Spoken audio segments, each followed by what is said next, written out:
Episode की शुरुआत में हमें उस पास्ट की कहानी को दिखाया जाता है जब युंगुल टाइम ट्रेवल कर पास्ट में नहीं आया था। तो इस वाले पास्ट में इनके बैंड का नाम फर्स्ट लव मैनिपुलेटर है और यून डोंगजिन ईचान के बैंड का मेंबर है। तो स्प्रिंग फेस्टिवल के एक दिन पहले जब वे स्टेज पर रिहर्सल कर रहे होते हैं तभी वहाँ डूजिन अपने गैंग के साथ आता है। फिर कायुन से दुश्मनी की वजह से सभी से मारपीट करता है और इसी लड़ाई में कायुन के ऊपर स्टेज पर लाइट गिर जाता है जिसके कारण उसे 12 हफ्तों तक हॉस्पिटलाइज होना पड़ता है। फिर यून डोंगजिन इस घटना के बाद उनका बैंड छोड़कर चला जाता है। यानी योंग डोंगजिन ने भविष्य के इंटरव्यू में जिस घटना की बात की थी वो यही घटना है और जिसमें जिस घायल मेंबर की बात कही थी वह कायुन था। फिर यून डोंगजिन के बैंड छोड़ने के बाद बैंड के एक और सदस्य सिगुक को उसके पेरेंट्स पढ़ने के लिए यूएस भेज देते हैं। तो अब ईचान के अलावा उसके बैंड में कोई नहीं बचा तो ईचान एक धुन बनाता है। फिर उसे रिकॉर्ड कर जीहुन को सुनाने के लिए उसके दुकान पर जाता है। पर उसी वक्त जीहुन से मिलने कोई लड़की आई होती है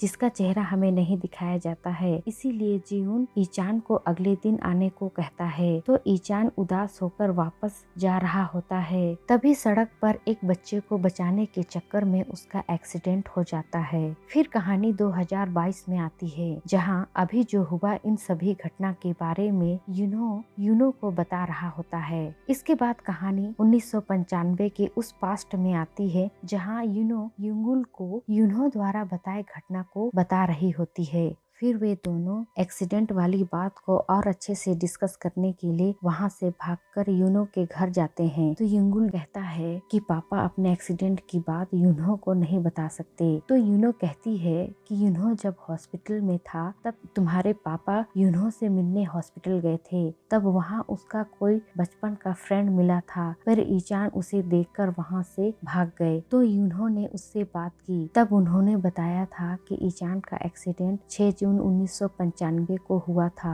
और ईचान एक्सीडेंट के बाद अपने सारे दोस्तों से दूर चले गए। उन्हें तो पता भी नहीं था कि ईचान जिंदा है। तो युंगुल पूछता है वो कौन दोस्त रहा होगा, तो यूनो पता नहीं कहती है। तो युंगुल गेस करता है कि शायद वह माजू ही होगा। फिर दोनों डिसाइड करते हैं कि 6 जून को जो एक्सीडेंट होने वाला है उसे वे किसी भी कीमत पर रोकेंगे। इसके बाद युंगुल घर जाता है तो रास्ते में ही मैडम जिमी के आदमी पुलिस बनकर युंगुल के पास आते हैं और चून्हा के किडनैपिंग के नाम पर साथ में थाने चलने को कहते हैं। तो युंगुल उनके साथ चलने को तैयार हो जाता है। फिर जब युंगुल देखता है कि वे थाने से दूर लेकर जा रहे हैं तो वह समझ जाता है कि ये मैडम जिमी के आदमी हैं। तो युंगुल गाड़ी के अंदर ही मारपीट चालू कर देता है जिससे ड्राइवर का बैलेंस बिगड़ जाता है और तभी वहाँ पुलिस की गाड़ी भी आ जाती है। फिर यहाँ सीन कट हो जाता है और कहानी में आगे हमें चून्हा के घर को दिखाया जाता है जहाँ चेयरमैन बिजनेस ट्रिप से वापस आ चुके हैं। तो वे अपने घर के सर्वेंट से स्टोर रूम का चाबी मांगते हैं। तभी वहाँ मैडम जिमी भी आ जाती है और वह रूम खोलने से मना करती है। फिर चेयरमैन उसे ही दरवाजा खोलने को कहते हैं क्योंकि युंगुल ने चेयरमैन को फैक्स करके बता दिया था कि मैडम जिमी कैसे बचपन से लेकर आज तक चून्हा को किस तरह से स्टोर रूम में बंद करके रखती थी। फिर जब चेयरमैन रूम के अंदर जाते हैं और दीवार पर चून्हा के द्वारा बनाए दर्द भरी पेंटिंग देखते हैं तो वे जान जाते हैं कि सचमुच में जिमी ऐसे करती थी। फिर वह मैडम जिमी को और सारे सर्वेंट को घर से निकाल देते हैं। तो मैडम जिमी नहीं जाऊंगी कहती है और कोई लीगल नोटिस मांगती है। तभी वहाँ युंगुल और चेयरमैन का मैनेजर आता है। फिर मैनेजर और उन सभी फाइल्स को लाता है जिसमें मैडम जिमी ने कंपनी में जो गड़बड़ी की है और चून्हा पर जो आज तक शारीरिक और मानसिक प्रताड़ना की है उसका एफआईआर रिपोर्ट भी दिखाते हैं। दूसरी ओर हमें ईचान के घर पर दिखाया जाता है जहां चून्हा सबके लिए खाना बनाती है तो सभी खाना खाते हैं। फिर युंगुल ईचान को फोन करके चून्हा को उसके अपने घर लाने को कहता है। तो ईचान चून्हा को उसके घर लाता है। तो चून्हा अपने पापा को देखकर डर जाती है। इसके कारण वह ईचान के पीछे खड़ी हो जाती है। तो ईचान चेयरमैन से अकेले में बात करता है और कहता है कि जब आप उससे बात करेंगे और उसकी बात को सुनेंगे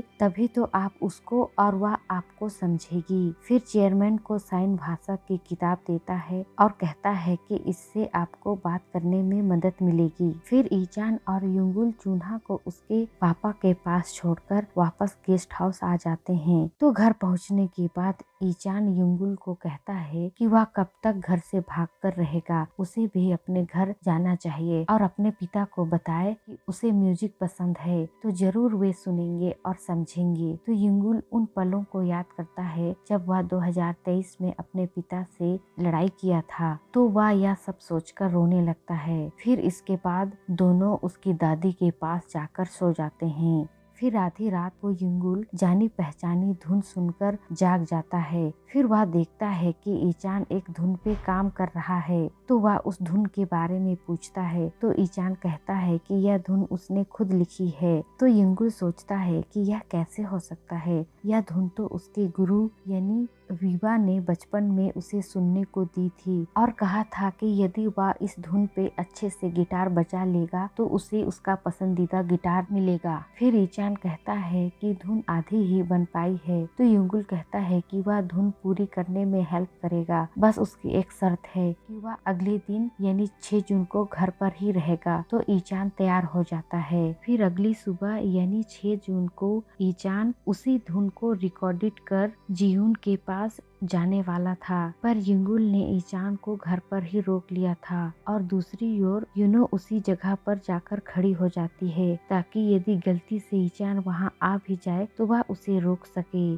फिर वहां वही बच्चा आता है जिसे बचाते हुए ईचान का एक्सीडेंट हुआ था। तो ठीक वैसे ही एक गाड़ी तेज रफ्तार से आती है और तभी एक बच्चा अपना खिलौना उठाने रोड पर जाता है। फिर सीन कट होकर युंगुल की तरफ दिखाया जाता है जहां फोन आता है। तो युंगुल डरते हुए फोन उठाता है तो उधर यूनो बात करती है और वह बताती है कि गाड़ी एक दुकान से टकराई यानी हमने एक्सीडेंट रोक दिया। तो यह सुनकर युंगुल बहुत खुश होता है। फिर वह यूनो को घर आने को कहता है तो यूनो कहती है कि उसे कहीं और जाना है। फिर वह यह देखने जाती है कि उस दिन जीहुन से मिलने कौन लड़की आई थी। तभी वह देखती है कि उसकी माँ सिंग्योन किसी से मिलने जा रही है। तो वह उसका पीछा करती है। फिर उसे 2022 का वह पल याद आता है जब उसकी माँ सिंग्योन उसे बताई थी कि वह एक बार यूएस से भागकर अपने बायोलॉजिकल फादर से मिलने कोरिया आई थी। फिर वह सिंग्योन का पीछा कर ही रही होती है कि तभी रेड लाइट जल जाता है तो उसे रुकना पड़ता है और सिंग्योन की गाड़ी आगे निकल जाती है। फिर यूनो युंगुल को बुलाती है तो युंगुल दौड़े दौड़े आता है। फिर वह बताती है कि उस दिन जीहुन से मिलने उसकी माँ सिंग्योन आई थी। तो युंगुल पूछता है तो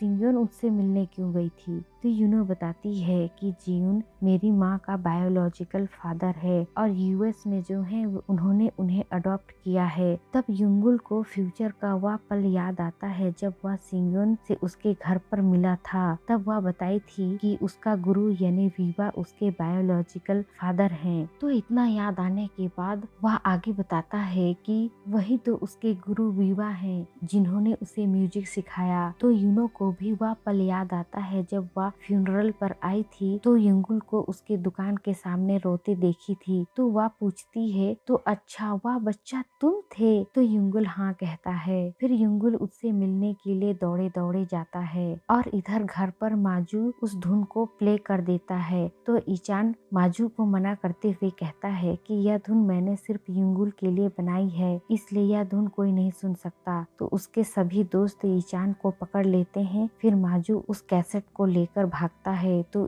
ईचान भी उसके पीछे दौड़ता है। फिर रास्ते में ईचान माजू से कैसेट छीनकर भाग रहा होता है और इधर युंगुल भी अपने गुरु यानी जीहुन से मिलने दौड़ रहा होता है। तभी एक कार तेज रफ्तार से युंगुल को कुचलने के लिए आती है। तो ईचान युंगुल को आगे ढकेल देता है और खुद उस कार के चपेट में आ जाता है और कैसेट वहीं रोड पे गिर जाता है जिसमें लिखा होता है युंगुल तुम्हारे लिए। तो युंगुल इस डर से धीरे धीरे उसके पास जाता है कि यह ईचान ना हो, पर उसका डर सही साबित होता है और वह ईचान ही होता है। तो युंगुल ईचान को अपने बाहों में भर लेता है और उसकी ऐसी हालत देखकर फूट फूट कर रोने लगता है और एपिसोड यहीं एंड हो जाता है। तो दोस्तों, कहानी की एंडिंग जानना है तो लाइक शेयर सब्सक्राइब करना ना भूलें। धन्यवाद।